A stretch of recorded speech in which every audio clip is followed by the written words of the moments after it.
আসসালামু আলাইকুম দর্শক। আমি আজকে আমাদের ছোট্ট হাঁসের খামারটা দেখাবো আপনাদেরকে।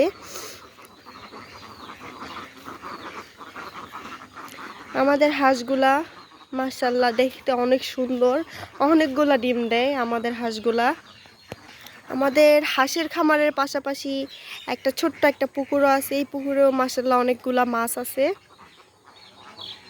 অনেক রকমের মাছ। ছোট্ট একটা পুকুর আমাদের। ওইদিকেও একটা বড় পুকুর আছে, ওইটা হচ্ছে অন্য মানুষে চাষ করে।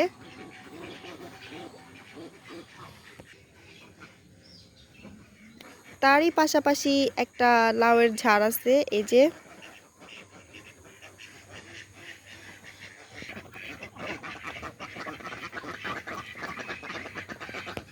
এই যে আমাদের হাঁসের ডিমগুলা দেখেন, মাশাআল্লাহ কত বড় বড়, দেখতে কত সুন্দর লাগে হাঁসের ডিমগুলা।